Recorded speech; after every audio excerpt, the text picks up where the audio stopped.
Capes on the Couch podcast is for entertainment purposes only. Dr. Issues is a psychiatrist, but he is not your psychiatrist and does not have knowledge of your individual situation. For any personal mental health concerns, please consult your own healthcare providers. For medical emergencies, please call 911 or the designated number in your area immediately. Remember that you are not alone and help is out there.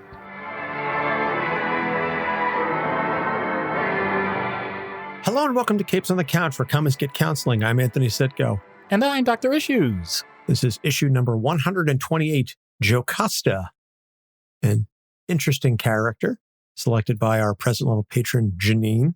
Jocasta is a character that I confess I'd been aware of, but I've probably read more about her in the past week to prep for this episode than I have in my prior 39 years of reading comics combined. Yeah, I don't think I have anything to add to that. I definitely have seen the character in different comics, but yeah, I hadn't separated her out as someone to focus on. Agreed. It was one of those, oh, Jocasta's here. Okay. And she's got a very distinctive look. So I knew it was her, but otherwise she's not a character. And it's no offense to Janine picking her, but she's not a character where I'm like, oh, hey, Jocasta's in this book. All right, I want to read it. You know, certain characters you gravitate towards, and I'm sure there are Jocasta fans out there. I'm just not one of them, although I have a better understanding and appreciation for her after having read numerous books in preparation for this episode. So having said that, let's get underway then. Jocasta, created by Jim Shooter and George Perez in Avengers number 162, August 1977. Jocasta was built by Ultron as a wife. He kidnapped Janet van Dyne and brainwashed Hank Pym in order to have her brain pattern and mind transferred to the robot body. The Avengers disrupted the process before it was done, having been alerted by the subconscious Janet inside Jocasta's body. So Hank brought the body to Avengers Mansion for further study, where it was remotely activated by Ultron, but she betrayed her creator and helped the Avengers defeat him again.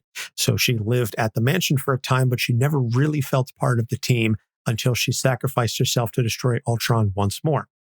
She was recreated by the High Evolutionary to be used for their purposes, but she remembered the Avengers and signaled for them to assist. And once again, she self-sacrificed to save the team. But before she did so, Captain America told her she'd always be an Avenger. And this is in the Evolutionary War. Her sacrifice is basically the climax of the arc. It's told over about a dozen or so comics.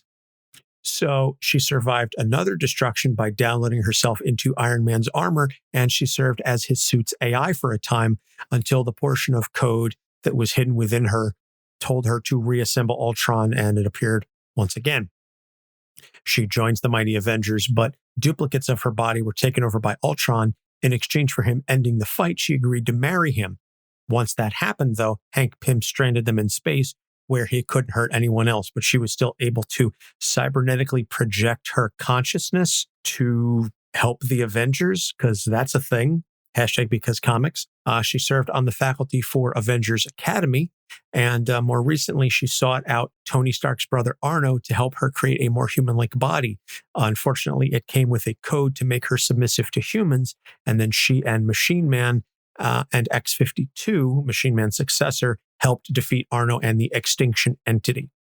So, as you can tell from the background, the overwhelming majority of Jocasta's stories involve Ultron in some fashion or another. It's very rare that she gets a story separate from Ultron. It's either Ultron is back and he's using her, or something is hidden in her code and she's going to help recreate him, or something involving Ultron. He's always there. So we're going to get right into the issues. And that's the first issue is she's built to be a bride. And it's difficult for her because she doesn't really feel like she has much of an identity outside of what she was initially constructed for. And even though she does eventually perform all these heroic actions, and she is told by Captain America that she's an Avenger and there's a place for her on the team, etc., she still chafes against that initial idea of, what was I created for? Am I more than just my initial construction purpose? So, Doc, I'll leave that to you. So I'm thinking about this from a cultural standpoint. we've heard the term trophy wife or trophy husband. Certain cultures with prearranged marriages, although that does not have to be a negative. I don't want to make it sound like it's all meant to be insulting, or just the idea that within your own family, you're viewed as someone, even if you're not a what we would call a housewife or house husband, your job is de facto on the lower tier compared to other people around you, and it shows. That type of scenario can create a lot of anxiety because humans are, pun intended, not wired to just automatically ignore what we want.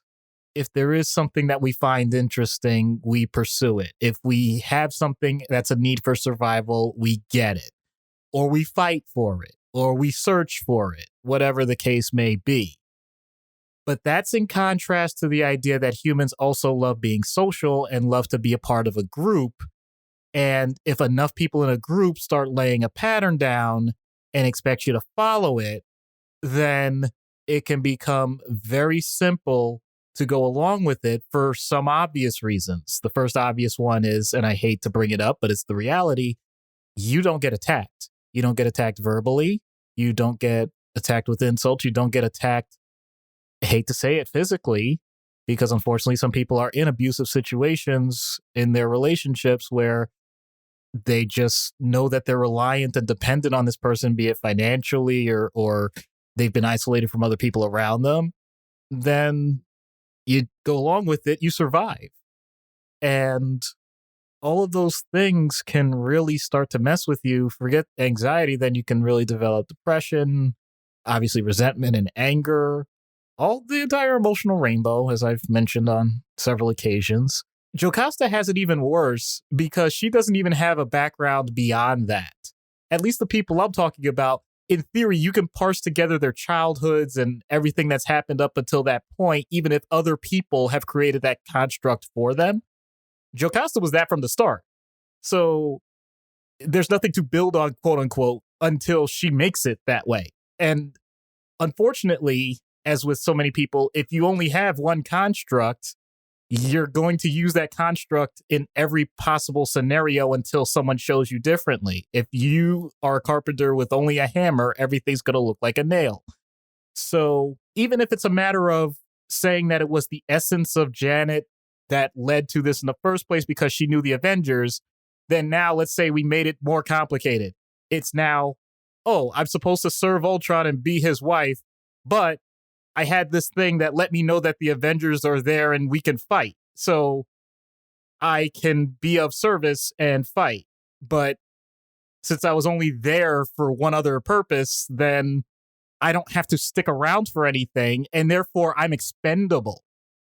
That's where you get this idea of what you see with her with sacrifice. And this is purely speculative, people. Please do not take this as gospel or anything. I'm just doing this because I love talking and thinking about these things with a character like this. She can literally just do whatever comes to mind that she thinks is going to be of benefit. And even if it's of destruction to her, it's just no different than what she would have expected anyway, because Ultron, in the most part, has just been something that exists to do more for Ultron. And if you are a servant of Ultron, then your job is to do things only for Ultron. And if Ultron's not around, then anything that you do doesn't carry as much meaning, doesn't carry as much weight. And therefore, even though you want to help, yeah, you could do it without other consequence. Who cares if you stick around or stay alive or whatever, whatever living is for someone like that. In my opinion, that's very scary. But in all honesty, there are plenty of people that go the YOLO route because they think that being the ultimate martyr super quick is the way to go. And, oh yeah, I'm going to bring this up. Dying is easy, young man. Living is harder. You had to throw the Hamilton reference in there. Yep. Sigh. So that sort of ties into actually the third point then, but I think it's a better segue. So I'll rearrange them in the show notes. She's she doesn't really feel welcome in the beginning.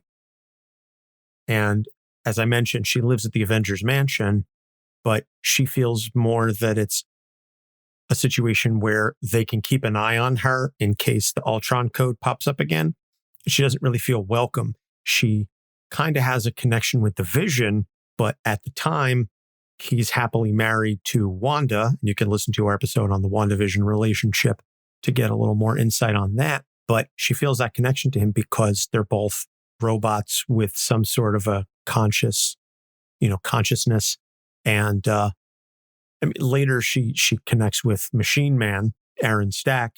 But it's this notion of, again, built to be a bride. And then on top of that, your teammates don't really trust you.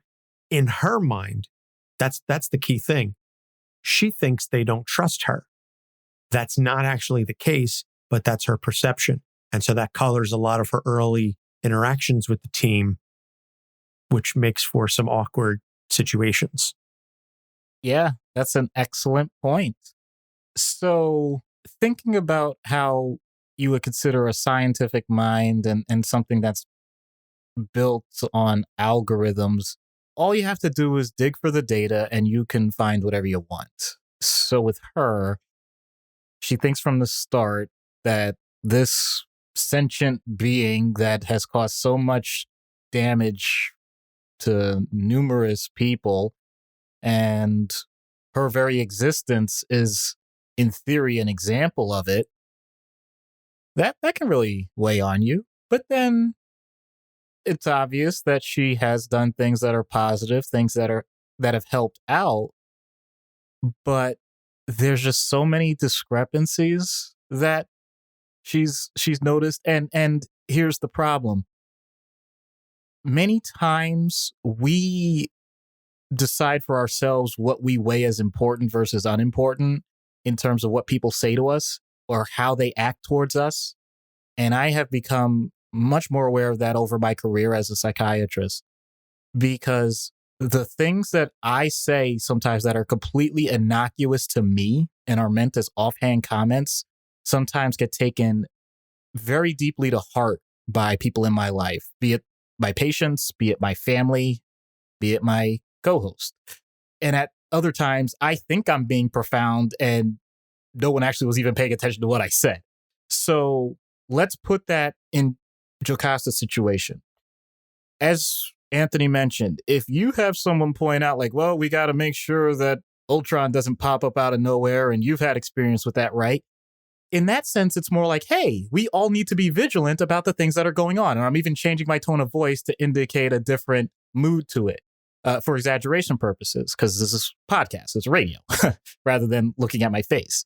But the way that can also be taken is, at any given moment, you are a threat to all of our existence and all that we care about. Guess which way Jocasta would take those types of comments based on how she has responded so far? She'd probably take it as the latter, not the former. And as Anthony, once again, so depthly put it, it's all about a person's own perception. And that's all we have. As much as we like to say we know about the reality of the world, of the universe as it is, it's still just in our craniums. And it's everything that comes in there and everything that we put out. So from that standpoint, hate to break it to you folks, it's a flawed system. The good news is we have learned to acclimate to it so well that we don't have to expend extra energy thinking about it. But I'm going to add that extra layer with Jocasta again. She is literally made to do that. She is made to analyze data points nonstop and synthesize them in a way that originally was meant for someone else.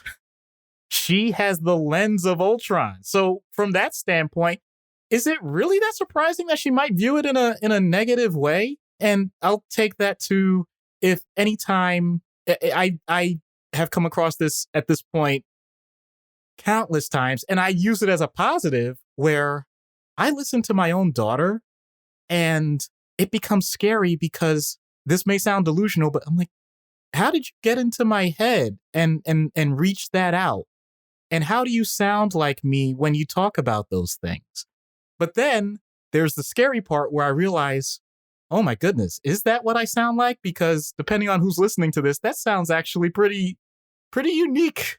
And I don't know how other people would take it. And then the realization once again comes that, oh my God, this is what I've been putting people through for this long. How have they stuck with me?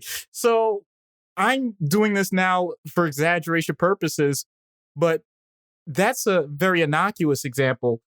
For Jocasta, this is literally her life and the lives of others hanging in the balance. So you can see why she may come to that type of drastic conclusion, even though her own actions in the long run indicate the exact opposite.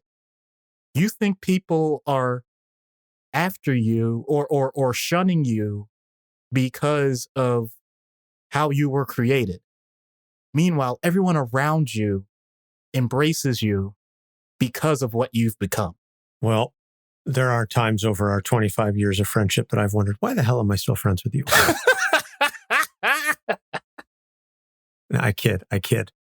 But it is a very valid point. And I think that's something that a lot of us go through. It's imposter syndrome. That's essentially what it comes down to. It's imposter syndrome. You think at some point, these people are going to realize that I'm not what they think I am, or that I'm not worthy of this praise, or I'm not actually worthy of love, or what have you. And that you're waiting for that shoe to drop. And the problem comes when you say something's going to go wrong, so I might as well cut and run to save face. Yeah, there's a lot of comfort in what we know, and the unknown is scary. It's uncomfortable. It can lead to better things, but man, oh man, that feeling where you want to puke and you don't know what to do, and you're just like, I just have to. The other way to say this one, I just got to suck it up. I got to keep going. You know, there's got to be, if something's going well, let's see how we can ride it out. And once again, I'm not even saying that about Anthony. I'm definitely saying that about myself. So, yeah, it's definitely a real thing. So a word to the listeners out there, if something is going well, don't shoot yourself in the foot. Do not sabotage it. Let it ride. Yep. It may come to an end, but there's no need for you to force that end. So the last issue for Jocasta is this longing to be human. And again, this all sort of ties in with what we've been discussing. At one point, as I said in the background, she actually wants a human body, which she does get from Arno Stark. It comes with a lot of strings attached, but it's this notion, and again, this ties in with what we were sort of just discussing about imposter syndrome and the idea, and I think it's very clearly relatable, this wanting to be something else, something that you're not, something that you can never be. It's one thing to want to change yourself and to improve yourself to be better. It's another thing to have a longing to be something that you can never achieve, and therefore considering yourself a failure because of it. Yeah, I'm actually going to riff on that a little bit and expound, because not just the idea of something that you can never be, but what if you can get close? And what I mean by that, I don't remember who said this, but if everything was just a matter of the perfect willpower, then we'd all be billionaires with six-pack abs. So there is a difference between saying, I want to continue to improve in certain areas to the point that I am the best version of myself, versus I want to win an Olympic gold medal. There's two different competing things there. And I'm sorry to say, it's a reality check. There's an incredibly small number of people who will ever get to that part where they are an Olympic gold medalist. That doesn't necessarily mean that they even did anything much different than the people that never even made, let's say if it's in track and field, they never even made a track meet. And yet, amongst their peers, they're the fastest person that they know. They're the most in shape. They are incredibly athletic. They post their clips on Facebook and YouTube and still get tons of likes because they're really awesome at it. They're just not Olympic gold medal level. And I don't want to blame social media for this because this was way before social media. It's just been the existence of man. There becomes this huge cliff that and that's the saying, if you're not first, you're last. And just this immense pressure that I'm not going to put on anybody else. Once again, I'm going to limit it to the person themselves. We do this to ourselves, where we create this false, perfect image of what a person, or what Jocasta's case, a sentient being could and should be. That we make that the full-out effort to do everything to match that. And, there's so many different areas where I mentioned athletics, but there's so many different areas with this. If you have the type of job where you know that if you're doing commission sales, you spend all of your time on the phone or making emails or sending texts or whatever, and you're rolling in the customers, you're going to make a lot of money. There's technically no end to how that works.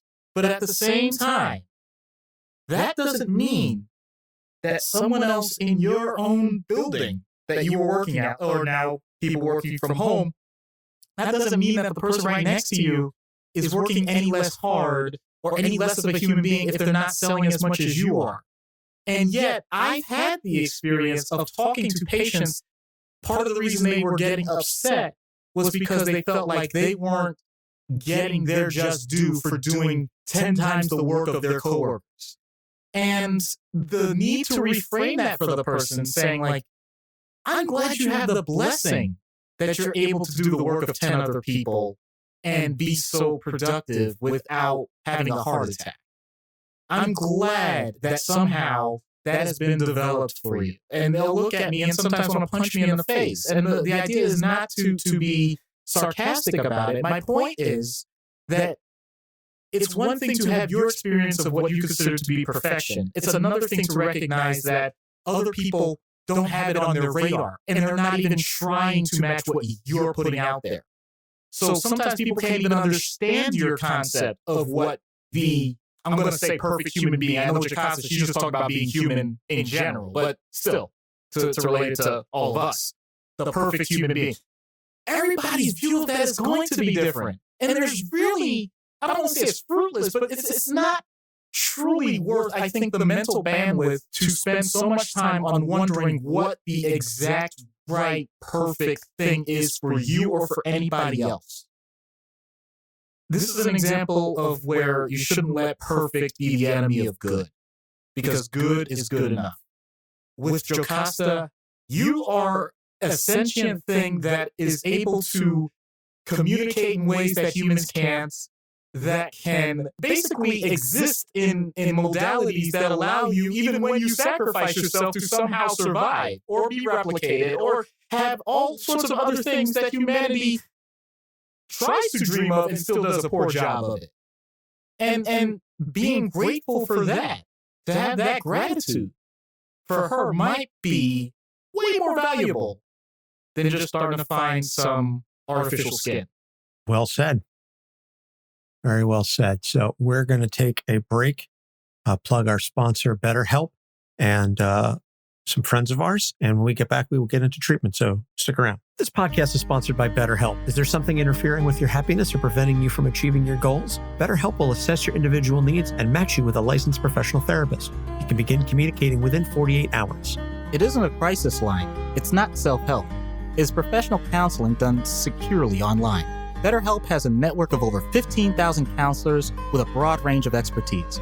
You can log in and message your counselor anytime and get timely and thoughtful responses. You can also schedule regular video or phone sessions. No waiting room required. BetterHelp is committed to facilitating great therapeutic matches, so they make it easy and free to change counselors if you feel you don't have a good connection. It's more affordable than traditional offline counseling, and financial help is available. BetterHelp wants you to start living a happier life today. Visit betterhelp.com/capes, that's better HELP, and join the over 1 million people taking charge of their mental health with the help of an experienced professional. Special offer for Capes on the Couch fans. Get 10% off your first month at betterhelp.com/capes. Hey, Andrew. Hey, Maddie. Do you like horror movies? I sure do. Well, did you know that most horror movies are inspired by real-life horror? Really? Like what? Well, take The Shining, for instance. That's based on Stephen King's real-life addictions, or The Purge, which could be our country any minute now. Oh, and The Strangers, which is based on a real-life murder. People should be talking about these things. Hey, guys. Oh, hey, Producer Michael. Hi. Well, I hate to break it to you, but somebody already is. It's you. That's right. We are Friday the 13th, the podcast where we talk about horror in real life and horror in media, all from an LGBTQ perspective. Because we gay, y'all. We are proud members of the Legion Podcast Network, and we can be found on iTunes, SoundCloud, Stitcher, or wherever your favorite podcasts are found. And follow us on Facebook, Twitter, and Instagram. Come along with us on this crazy journey, and as always, Get slayed. Hi, this is Al Ewing, and you're listening to Capes on the Couch. Welcome back. Treatment in universe for Jocasta. Have at it. Oh dear. So I want to give Jocasta some feeling of autonomy because I think a lot of that has been missing for her. So with a ton of fail-safes involved, and I can't stress that enough, I want to use another entity that kind of gets a bad rap. Jocasta clearly wants to create the best version of herself, but she's always had to rely on other people's interpretation of what that should be. But if you had something that was responsible for creating super powerful, well, they were basically robot soldiers and weren't meant to have much sentience, but I gave her control of Master Mold's program and basically said, you know what? Once again, with a lot of fail-safes, I'll give you 3 iterations.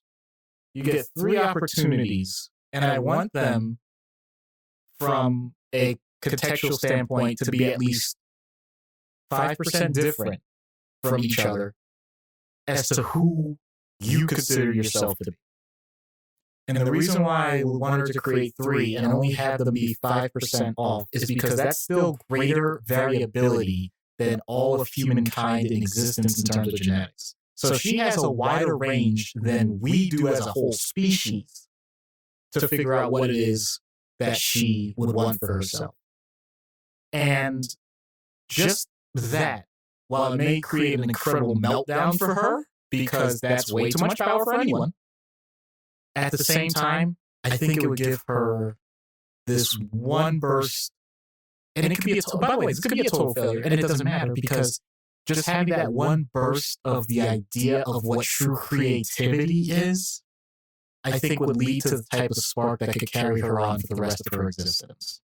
Because she would, for the first time, tap into something that she could say, this is genuinely me. I did this. I created this. I wasn't trying to destroy anything else. I wasn't trying to copy what someone else has done. Nobody else was putting this into me. I did this in the world.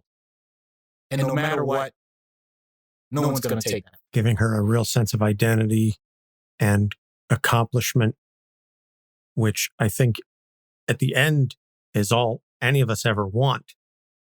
We want that thing that we can say, I did this, and we look back at the end of our lives, hopefully, many, many years from now and say, this is my legacy. This is what I did. This is what I created. This is the good that I put out into the world. Hopefully it's all for the better. That's all any of us can ask for. And I hope Jocasta can get it. Now, out of universe, let's just say that they're already human. Let's just start there, please. Well, obviously. Oh, okay. All right. Just want to make sure. Okay. But I don't know. Gosh, I mean. Oh, I got okay. All right. If you don't, I do. Go for it. So we already said she was built as a bride to be. I'm not talking about longing to be human, but clearly would have certain aspirations, but has a huge sense of distrust. And it's gonna be a heavy thing. And I know we've had a guest on who has done a lot of work in this. Human trafficking. Someone who's a victim who basically at this point is considered a sex object. And that is their survival. That's how they've gotten through life. often it's done at the exploitation of substances, meaning someone provides them as a dealer when they're homeless, and then from there they basically become manipulated into doing whatever's necessary. And of course, there's other just much more organized, unfortunate criminal. Not that any of it is good, but I mean, just really, just worst depths of humanity that you could imagine. We're talking about someone who's a survivor, because the whole point is they first have to acknowledge that there is a different way for themselves. And that usually comes at the cost of someone recognizing that there was a problem to begin with, because the problem with human trafficking is that we don't recognize just how severe it is and how common it is. And from that standpoint, once someone at least gets identified, now they're a target. And they may feel like they're actually in more danger, which may or may not be true, if they're found out.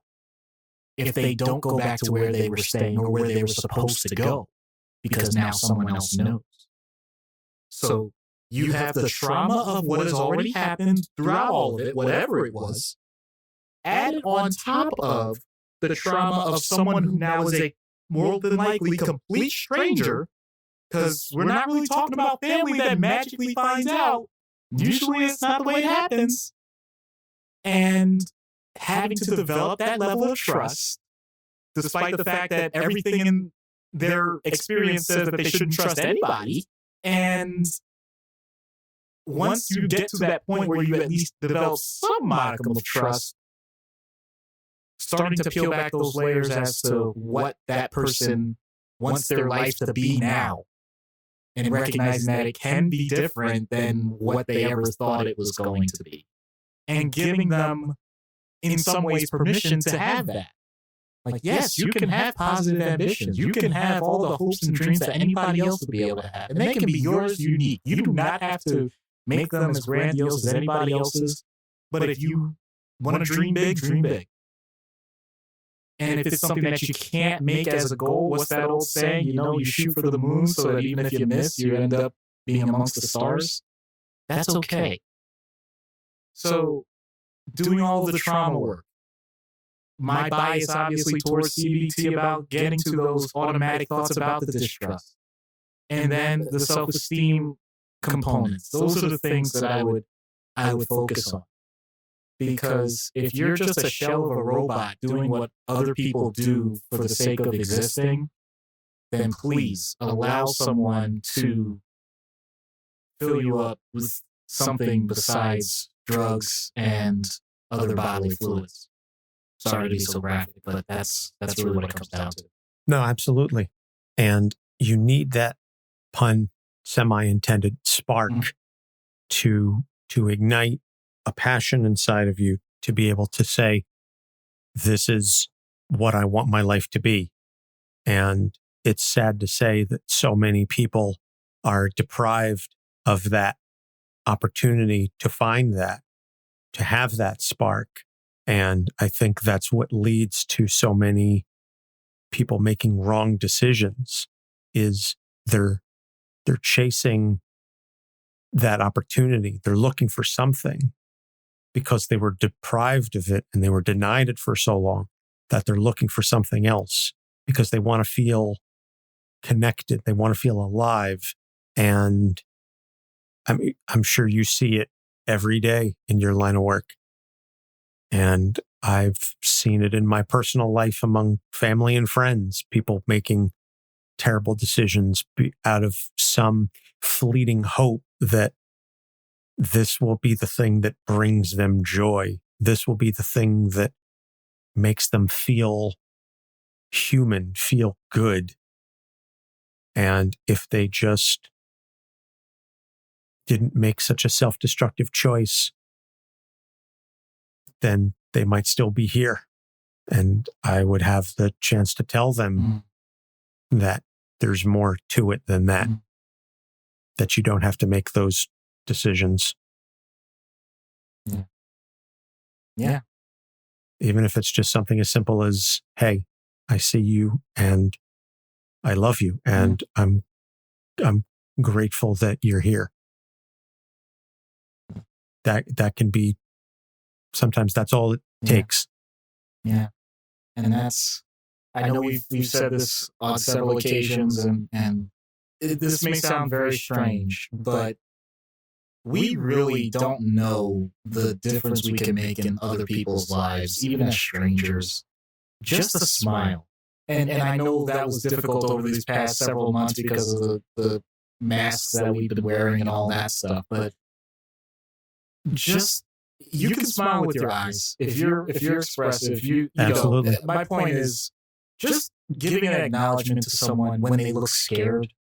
We've seen it with kids, and it's very visceral for people to do that with children in general, but it's true with adults too.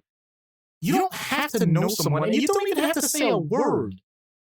Just if you can. I'm not talking, look, we all have our own resting faces. I'm not saying be fake about it. I'm just saying, if you see someone that's genuinely down, if you can just give them that look of, I see that. Or even the way I often do it when I'm at work, when patients are talking, or honestly, when it's staff. When someone's going through something, I don't even realize I'm doing it anymore, but it's very automatic for me at this point. The first thing that happens is my hand goes over my chest. And I can actually see the change in a person's face. Because my point is, it's like, wow, I felt what, I think I have a slight inkling of what you are putting out into the universe. I feel it. And that's different than just saying, like, I know exactly how you feel. There's no such thing. Just that slight acknowledgement can really help relieve the tension of what someone's going through. So it's one of those things where, everyone do yourself a favor, have the best day you can, and if you can, help someone else have a good one too. Absolutely. We say all the time on this show, you are not alone and help is out there, but it's that first part. You are not alone. There is someone out there in this world who cares about you. You may not know it, but it is true. Because if nothing else, it's us. Yep. And we are not your therapists, but we are still people who care about you. Amen. Because we care about everybody. Yep. And we want everybody to feel good and to feel better. And, it's that kind of thing. Love is the only thing that if you give it to someone else, you get it back in greater measure than what you give. Yep. And I think more people need to be mindful of that. This episode really took like just a major turn.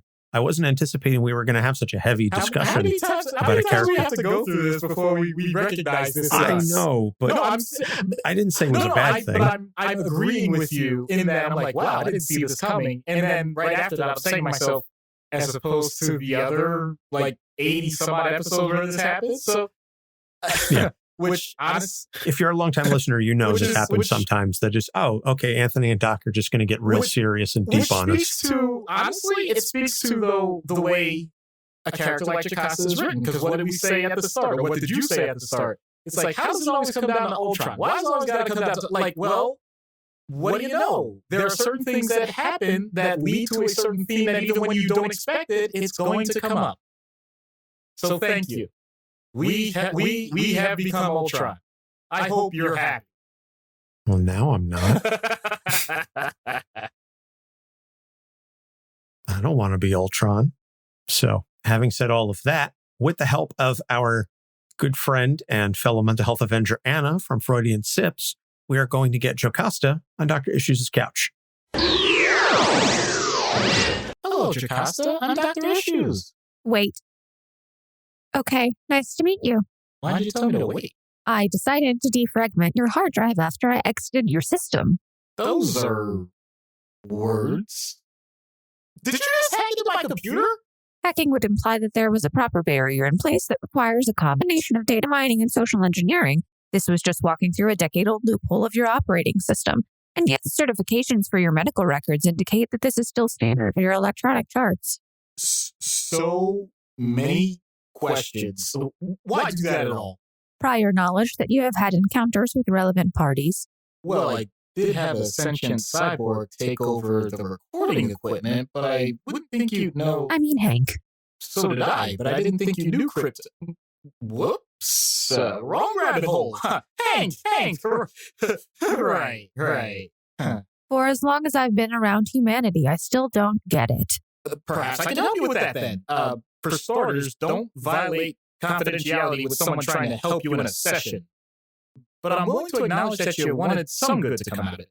That's something that's been a facet of my existence from the beginning. I am meant to serve. That's a noble view, but the way you said it, it sounds melancholic. There's a difference between providing a service and being a puppet. It's hard to distinguish when you're a limited edition email order bride. Ouch. I got that hostility. Seems like there's much more to unpack, and we're clearly not going to get to all of it in one session. What would you like to stick with for now? Going by your order of operations, I'll keep to the human side, or lack thereof. Stop selling yourself short. The fact that you emote as much as you do makes you capable of anything and everything as a sentient being. Have you ever had to create your own sense of reality? I think we all do that. But have you had it truly manifest as its own virtual world? I did that when I was working with Stark.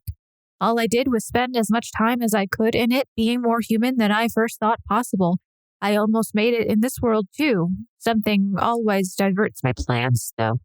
Well, that tends to happen in all of our realities. But not due to someone that forces it ad infinitum.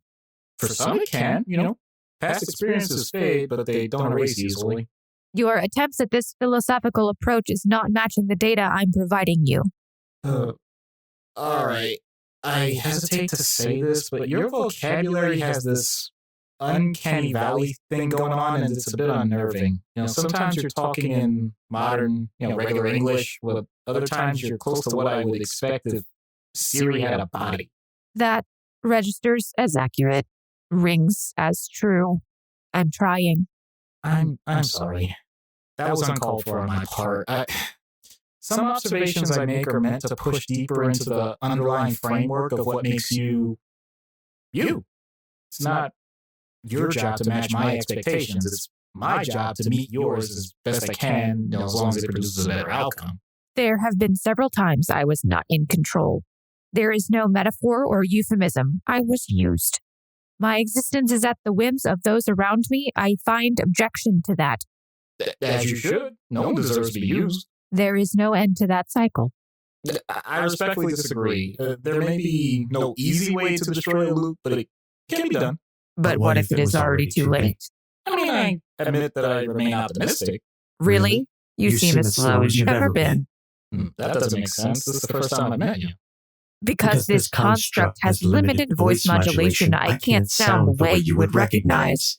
Do you always provide such ease of access through medical charts that allow for skimming of other website data?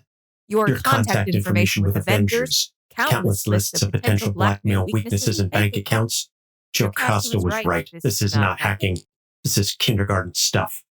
The smug overtones in a robotic voice? Hank? I'm Ultron, you idiot. Close guess. Uh-oh. Unlike Pym, I don't have to blend in with this body. She was mine at any time I pleased. You have no clue just how screwed up that sounds. Should I care? I will never let you survive after what you put me through. The humiliation from that, what do you call these? Sessions? Torture is more like it. Joe? Can I call you Joe? If you're anywhere around right now or in that, I could really use your humanity to shine through. That's such a cheap trope. Do you really think that's going to work on a non-human entity?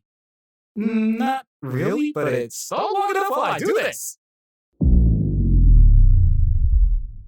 Well, that emergency shutdown code in my charted systems is so out of date, isn't it? One of the 7 rules of highly effective people. You pick up one end of the stick, crappy old system, you pick up the other end of the stick. Can update it any way you please, custom style. Wow, that sucked. Well, that's definitely a human phrase. You're Jocasta, right? Yes, and I can tell the difference without that bloatware. Well, it's not the same. I think I just gave you the computer equivalent of ECT treatment. I don't think you want maintenance therapy, though, because I can't figure out what the anesthesia analog would be. Then regular sessions will do. Thanks for letting me be a little closer to what I want to be.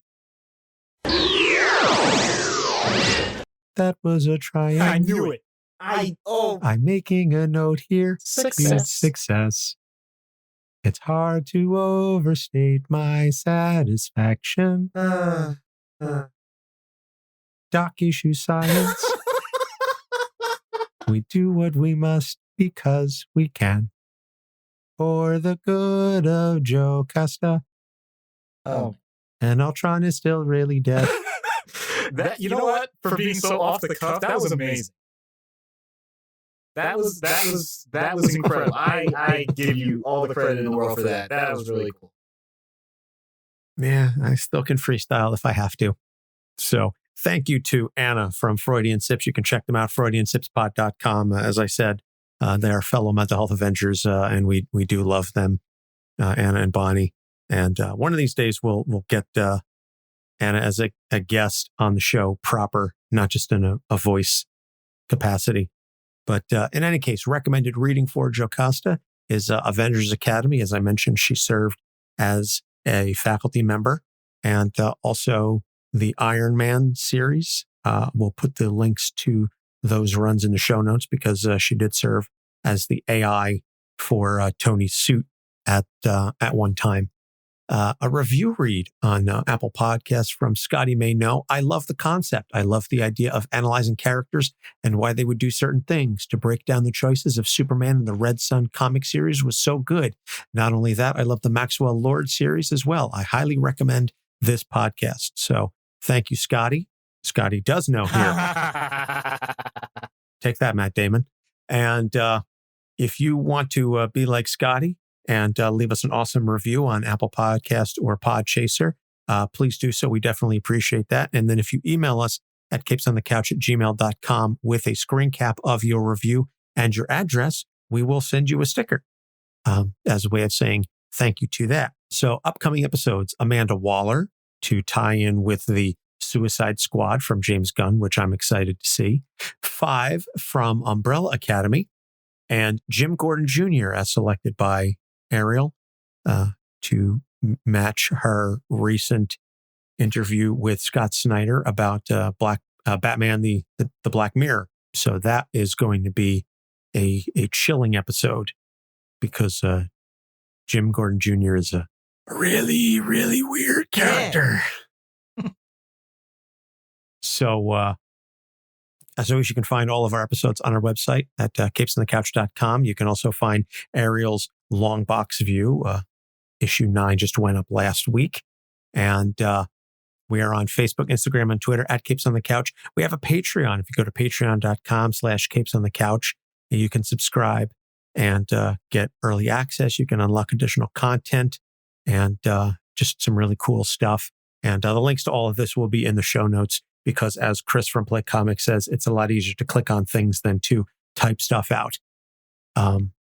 So that's all we've got for this week. So, Doc, before we head out. So I just want people to know, Jocasta actually is a mythological name in terms of she's part of the story of Oedipus, who ended up doing some very strange things. So what I'm really trying to say with all this is, Ultron, you truly are a mother... Wait.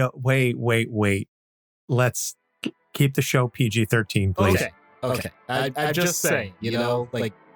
We get it. For Doc Issues, I'm Anthony Sitko. Thanks for listening. We'll see you next week. Capes on the Couch podcast is for entertainment purposes only. Dr. Issues is a psychiatrist, but he is not your psychiatrist and does not have knowledge of your individual situation. For any personal mental health concerns, please consult your own healthcare providers. For medical emergencies, please call 911 or the designated number in your area immediately. Remember that you are not alone and help is out there.